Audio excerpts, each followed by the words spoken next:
Mes chers compatriotes, depuis des années, un même sentiment vous étreint, vous oppresse, vous hante. Un sentiment étrange et pénétrant de dépossession. Vous marchez dans les rues de vos villes et vous ne le reconnaissez pas. Vous regardez vos écrans et on vous parle une langue étrange et pour tout dire étrangère. Vous jetez un œil et une oreille aux affiches publicitaires, aux séries télévisées, aux matchs de football, aux films de cinéma, aux spectacles, aux chansons et aux livres scolaires de vos enfants. Vous prenez des métros et vous prenez des trains, vous vous rendez dans des gares et dans des aéroports, vous attendez votre fille ou votre fils à la sortie de l'école, vous accompagnez votre mère aux urgences de l'hôpital, vous faites la queue à la poste ou à l'agence pour l'emploi, vous patientez dans un commissariat ou dans un tribunal et vous avez l'impression de ne plus être dans le pays que vous connaissez.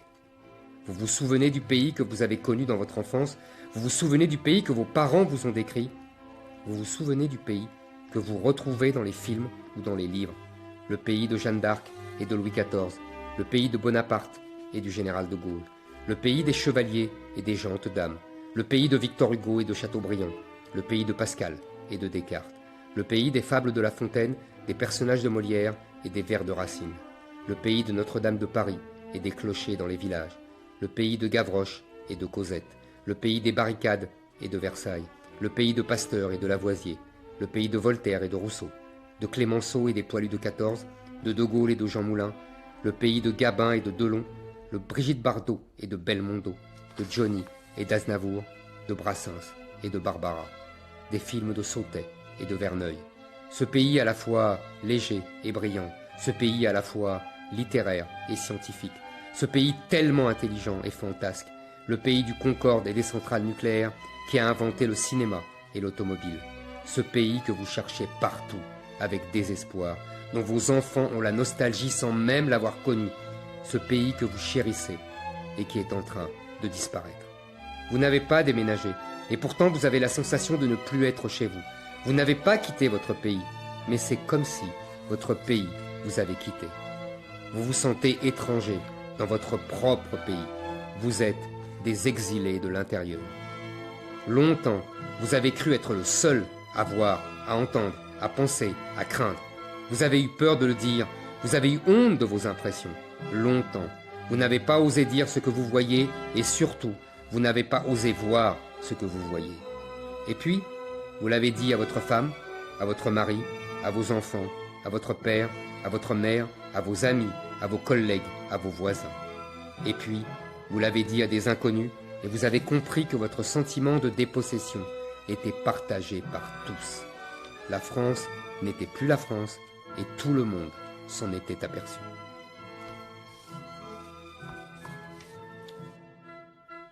Bien sûr, on vous a méprisé. Les puissants, les élites, les bien-pensants, les journalistes, les politiciens, les universitaires, les sociologues, les syndicalistes, les autorités religieuses vous disaient que tout cela était un leurre, que tout cela était faux, que tout cela était mal.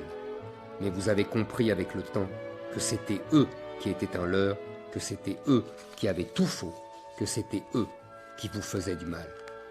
La disparition de notre civilisation n'est pas la seule question qui nous harcèle, même si elle les domine toutes. L'immigration n'est pas cause de tous nos problèmes, même si elle les aggrave tous. La tiers-mondisation de notre pays et de notre peuple l'appauvrit autant qu'elle le disloque, le ruine autant qu'elle le tourmente. C'est pourquoi vous avez souvent du mal à finir vos fins de mois. C'est pourquoi nous devons réindustrialiser la France.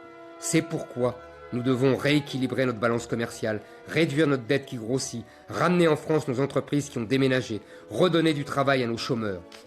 C'est pourquoi nous devons protéger nos trésors technologiques et cesser de les brader aux étrangers. C'est pourquoi nous devons permettre à nos petites entreprises de vivre et de grandir et d'être transmises de génération en génération. C'est pourquoi nous devons préserver notre patrimoine architectural, culturel et naturel.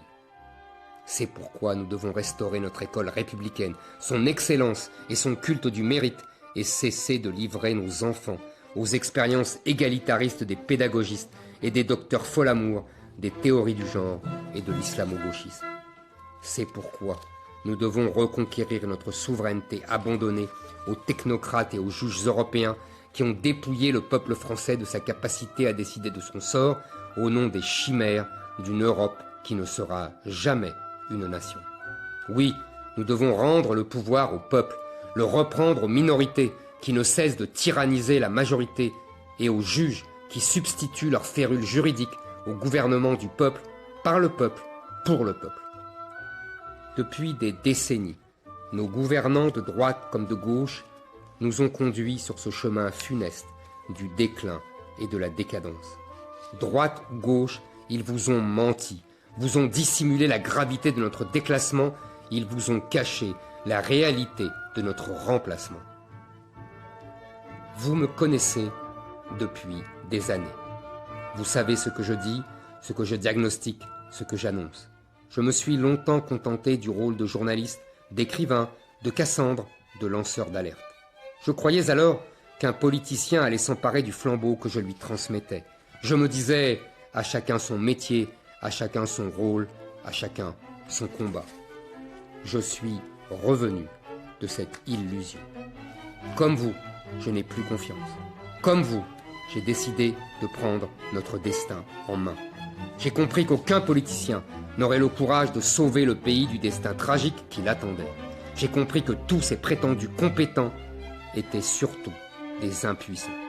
Que le président Macron, qui s'était présenté comme un homme neuf, était en vérité la synthèse de ses deux prédécesseurs en pire.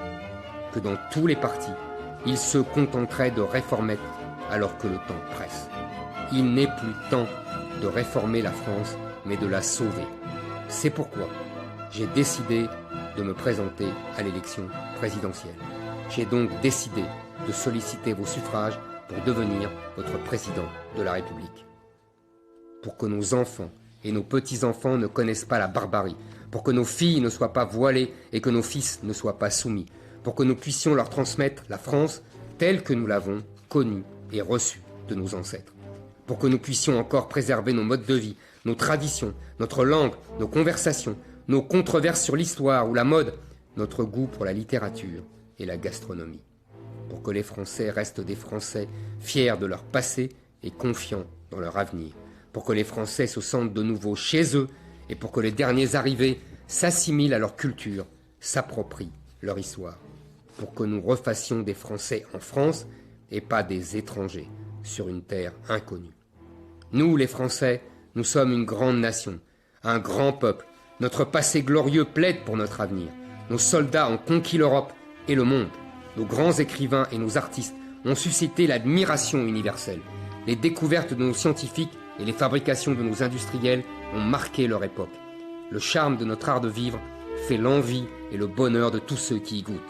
Nous avons connu d'immenses victoires et nous avons surmonté de cruelles défaites. Depuis 1000 ans, nous sommes une des puissances qui ont écrit l'histoire du monde. Nous serons dignes de nos ancêtres. Nous ne nous laisserons pas dominer, vassaliser, conquérir, coloniser.